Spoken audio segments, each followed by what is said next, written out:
Greetings, comrades, and welcome to the Eastern Border. Sorry that I missed out on news updates for 2 days. It's just that my microphone broke completely, and I hope, that you will enjoy the sound of this new one. It's a bit louder than the previous one, but it had some weird effects there as well. At any rate, also hope you really enjoyed our conversation that was yesterday. But on to the news. Today was a bit quiet than expected, because, there are some preparations going. I have some news from our buddy Girkin, who's back to posting everything again. Again, thanks to War Translated for this. So, news from the front lines. Belgorod front line. Multiple shelling of facilities in the border area of the Russian Federation. Yeah, Girkin hates that, but it's to be expected since exactly from Belgorod and Kursk, Ukraine was shelled before. There is no data about the Oskoy front line, which I couldn't find on the map, but, it is what it is. I saw a nice little map today which summarized this whole war with areas that Russia voluntarily left, the areas that they were pushed back, and the areas that they've lost in the Kherson offensive and everything. And, Russian propaganda is very much overplaying everything, even this loss. Like, Russians are not going to win all this. Frontline along the Seversky Donets. Fighting continues north of Svyatogorsk in the Liman region and in the forests at the river behind southwest of Kremenная. Solidar Bakhmut direction. It is alleged that yesterday the Wagner group managed to make some progress in the vicinity of Bakhmut. Now Girkin reports that he doesn't know how much this information is true. Maybe it is, but he states that, quote, offensive in the operational shadow of a large enemy strike groups hanging from the flanks, in my opinion, is a senseless, if not worse, waste of forces. Donetsk front line, still really no changes. Fighting in Marinka, 2/3 of the village is under the armed forces of Ukraine. Attempts by the Donetsk People's Republic militias to advance there have not had any results for several weeks. The enemy continues to heavily shell residential areas of Donetsk and Khorlivka and other settlements. He obviously claims that they're residential areas, but I highly doubt it. I mean, he still calls Ukrainians Nazis after all and all that stuff. As to be expected. In the Dokuchayevsky direction, the enemy shelled the positions of Donetsk People's Republic's armed forces all day yesterday, but did not attack. From the Zaporozhye front line, apart from reports of the accumulation of enemy forces, no information was received. Positional battles continued in the Kherson front line. There was a search, reconnaissance, and force by insignificant enemy forces in the direction of Davidov Brod. That's by Ukrainians, because this is Girkin. In general, he concludes, on all fronts, the enemy is preparing to attack and is pulling up additional forces. Personally, I cautiously assume the following to be likely. The main attack on the Zaporozhye front, secondary attack between Donetsk and Khorlivka, in the Dokuchayevsk region, in the Berislav direction of the Kherson front line, and also directly in the Kherson region.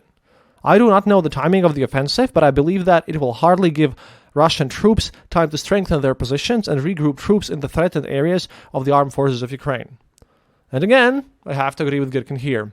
Looks like Ukrainians are regrouping, so it's a bit slower.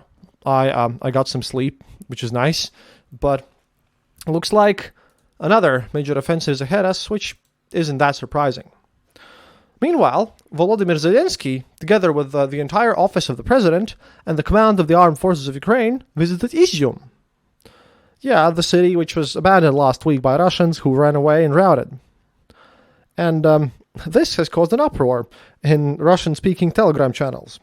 For one, this has been spread around by the Rybar media, quote, for the editors of our Telegram channel, as well as for the majority of the population of our country, he means Russia there, it is extremely strange that the military political leadership of a country threatening to destroy the Russian Federation freely comes to a city located in the zone of direct range of Russian operational tactical complexes and MLRS, and that secret services and structures do not pay attention to this, and that nothing happens, and that it is in principle possible in this world.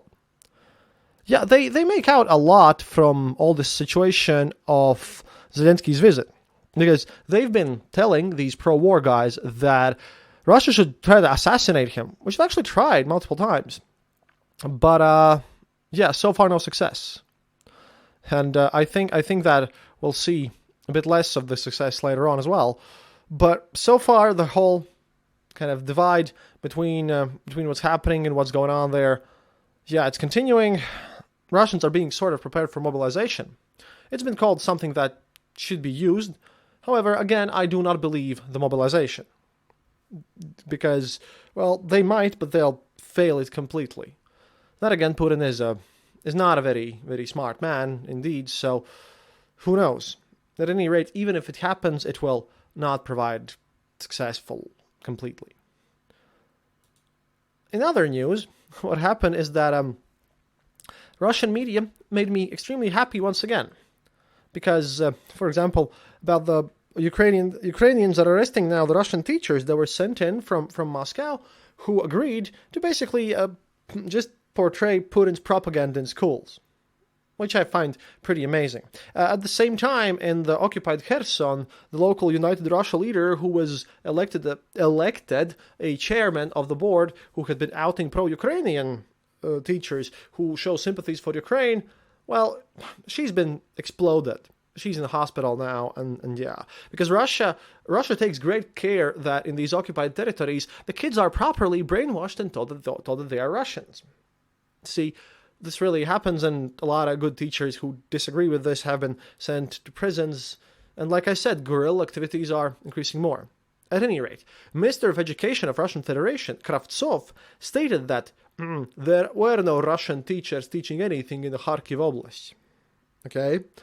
Meanwhile, the head of the investigation committee of Russian Federation, that's kind of their basically attorney general office who prosecutes people, Bastrykin, at the same day demanded that a criminal case be started against some Ukrainians because of the arrest of the Russian teachers in Kharkiv Oblast. So, like a person commented on Twitter, Putin did not send any Russian teachers to brainwash kids to the Kharkiv Oblast. Therefore, it is illegal to arrest these Russian teachers that Putin did not send in the Kharkiv Oblast. But, sadly, we also have some, well, more personal and bad news. You see, my show originally started out with people's stories about everything, so I pay attention to this because, well, I think it's important to remember the human side of this conflict. And I want to give you the story of one Yulia Petrova. She's a native of the Kupiansk Vuzlovi, a village in the region whose railway junction connects Kharkiv to other major Ukrainian cities. Oh yeah, thanks to Meduza for this article, by the way, and their nice translation. That's awesome. I work with them because they've put everything in Creative Commons. A former veterinarian, she's been taking care of homeless dogs and cats in the village for years. Petrova said she was forced to flee the Kharkiv region in late August, where Russian soldiers threatened to kill her 9-year-old daughter.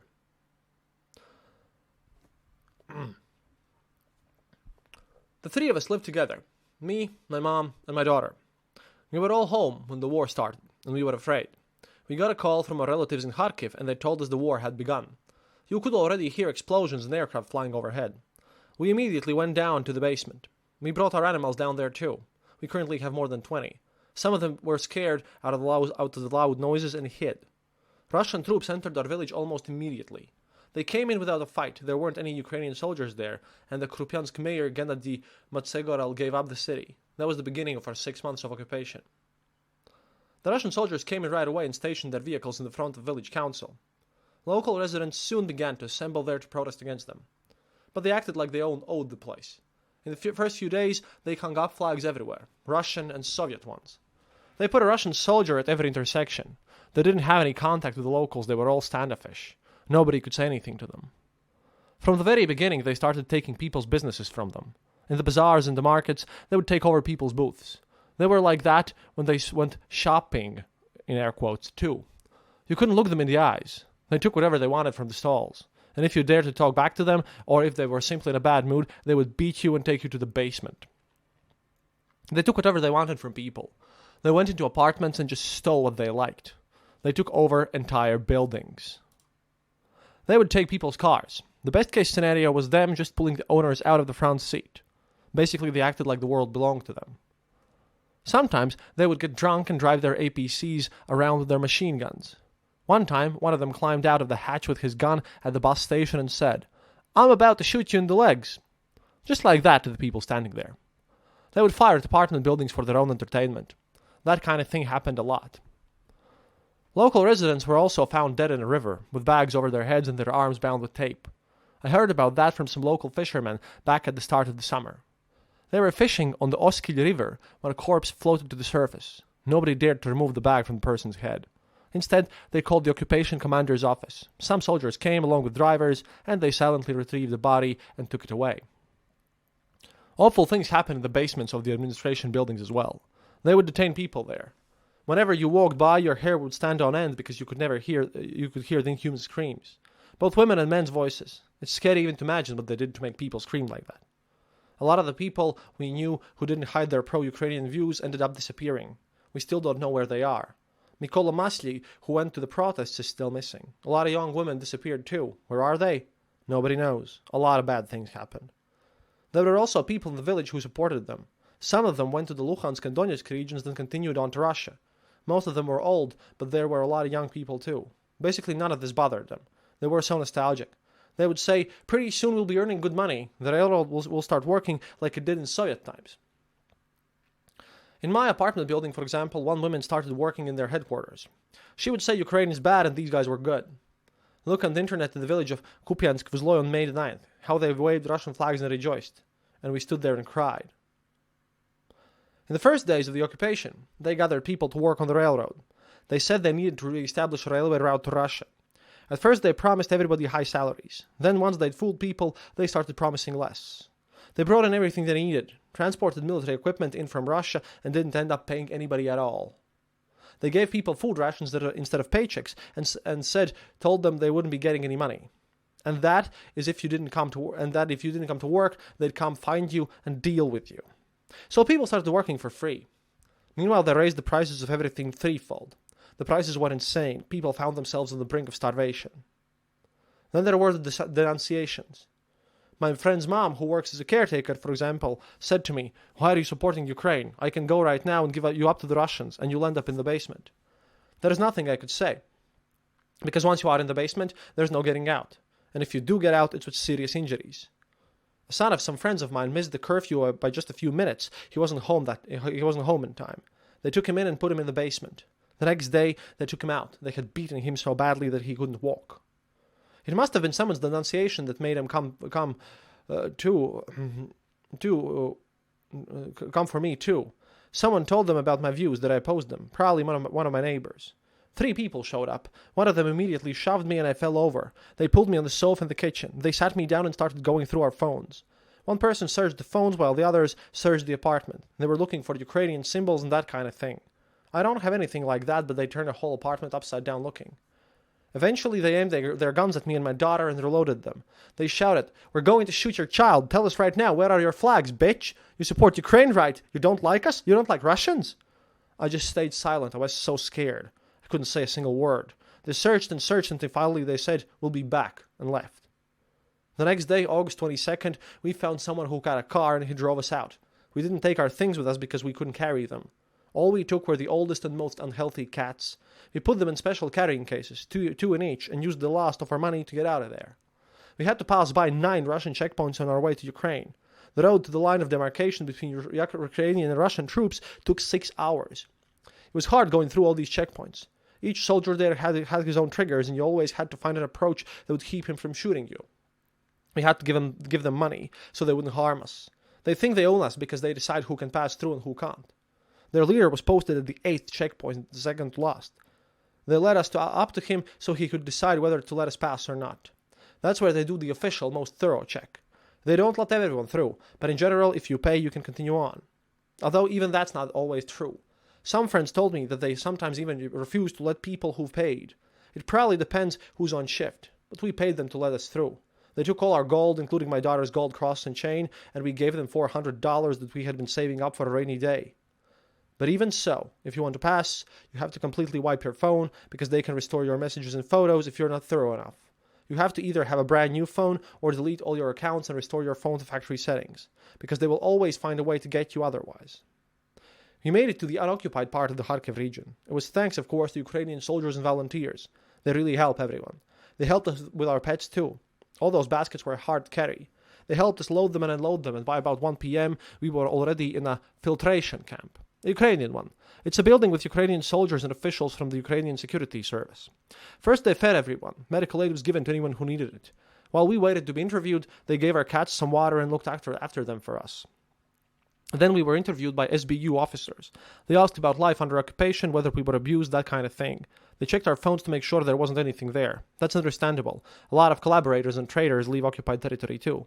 But it wasn't really anything you could call interrogation, more of a conversation. We spoke with them briefly, then they released us. They called us a taxi. Overall, it was fine. And, this happened. So it makes me extra angry when, a lot of Russians, these days, they like to use terms like our response to all this situation about de-imperialization of Russia and all that. They use that as excuse. They want to build this great Russian world, which would probably look like this, but for all of us involved.